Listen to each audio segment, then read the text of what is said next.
Jump.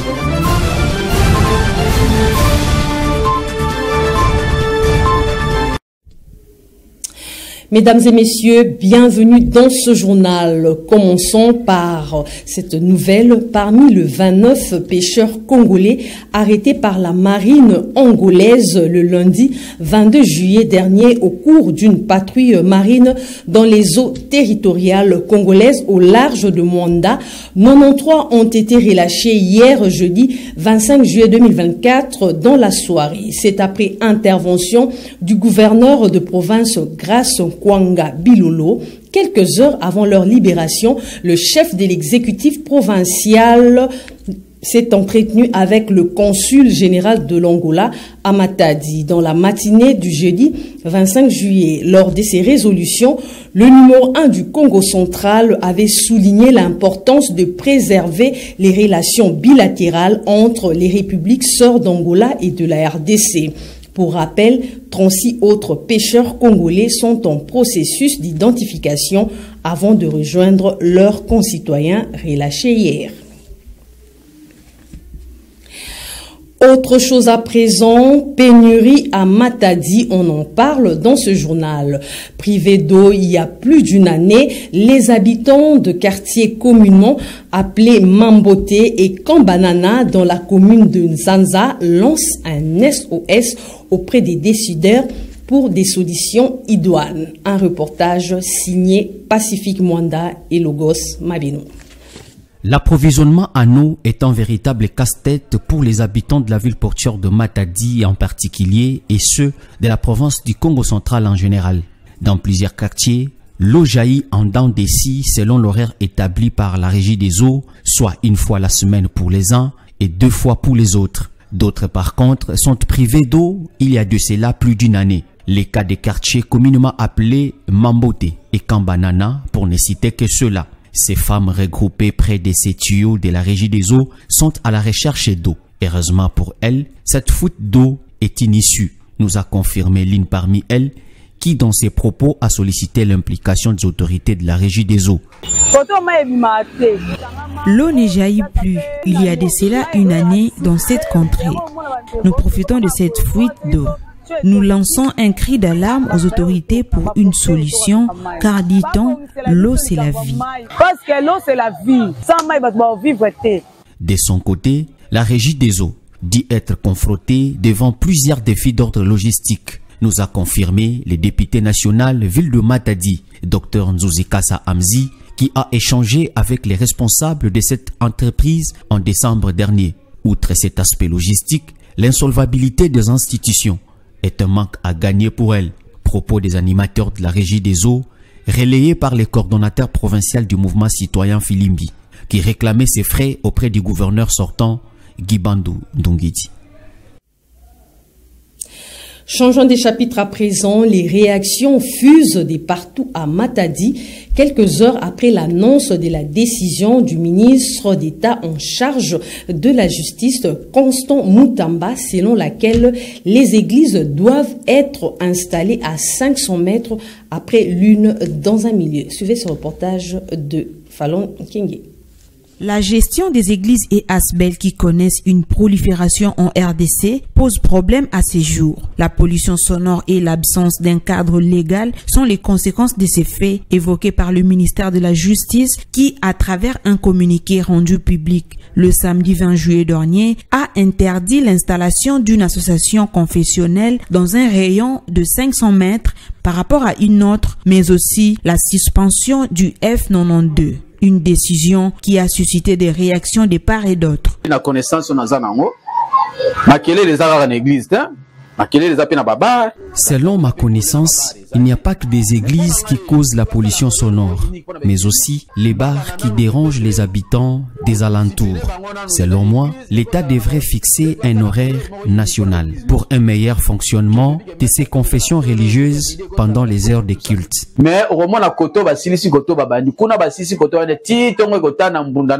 Pour d'autres, par contre, ils acclament la mesure, mais estiment que l'initiateur devrait étudier la faisabilité pour son effectivité. La mesure est bonne. Il faut distancer les églises. Mais il faut d'abord faire une étude. Les églises au Congo sont libérales. L'État doit chercher des milieux où ils peuvent s'installer. Au sujet du moratoire des 90 jours, soit 3 mois accordés aux ASBEL et églises n'ayant pas de personnalité juridique de se conformer, certains Né-Congo se disent d'accord. Question d'établir de l'ordre dans ce secteur. Là, c'est déjà une bonne chose parce que quand on sait l'église, il faut qu'on en forme maintenant l'État. Toute église créée doit avoir une personnalité juridique. Pour cette décision, j'acclame l'autorité parce que l'ordre doit être établi. Rappelons que l'interdiction d'installer les églises dans un rayon de 500 mètres ne concerne pas celles existant déjà.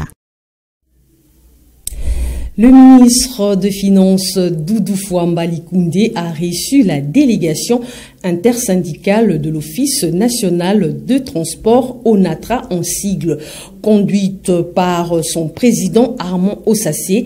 Plusieurs points ont été abordés par les deux représentants, ont fait la restitution à l'issue de la rencontre. Suivez tour à tour l'argenté congolais Doudou Fouamba et le président intersyndical de l'ONATRA Armand Ossassé dans ce propos.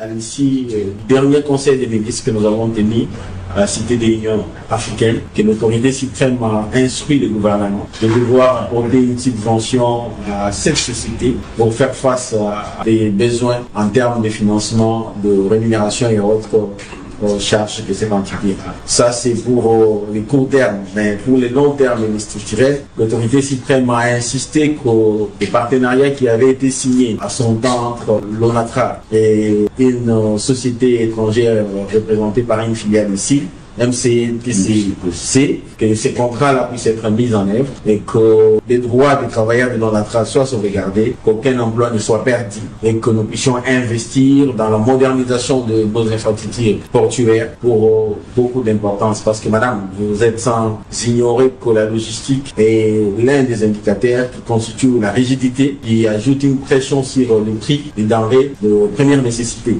Et le chef de l'État a pensé qu'il fallait agir en deux temps.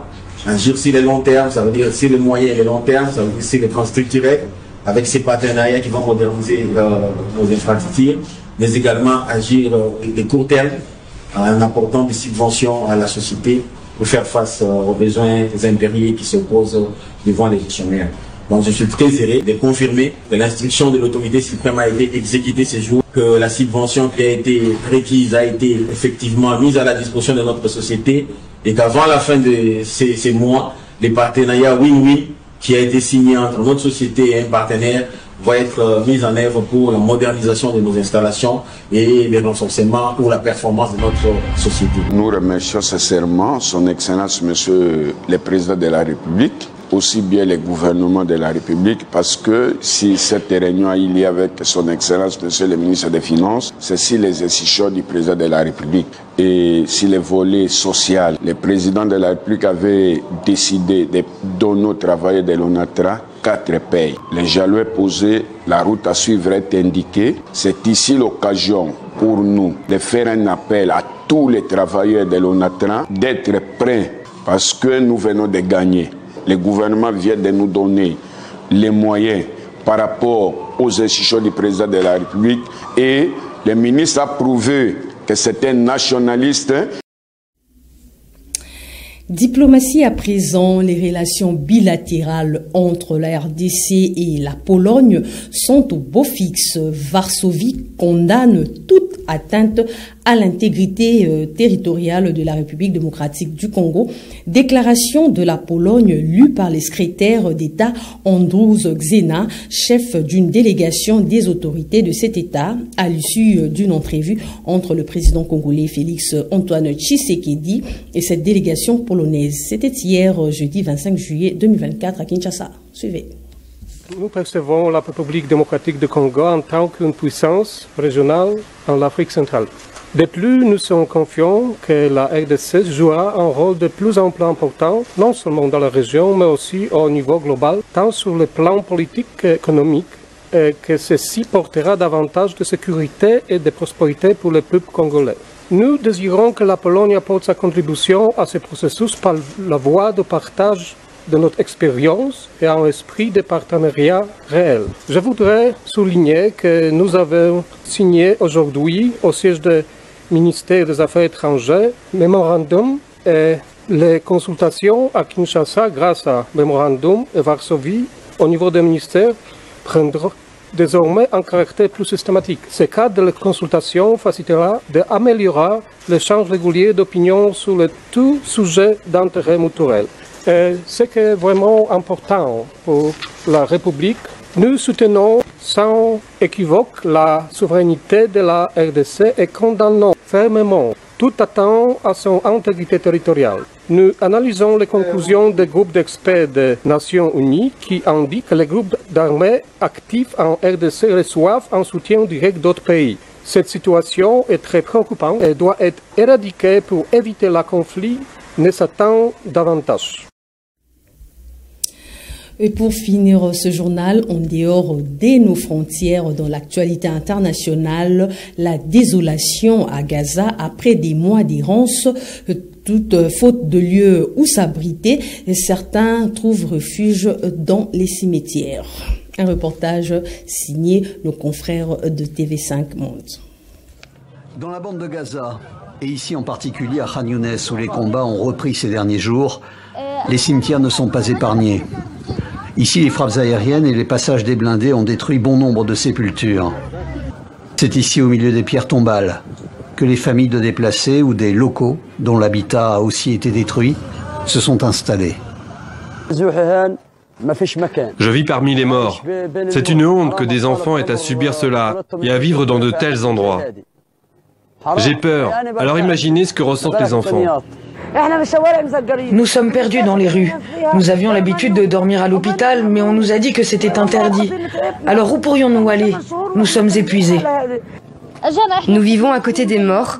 Les morts et nous sommes semblables. La différence, c'est que nous respirons, pas eux.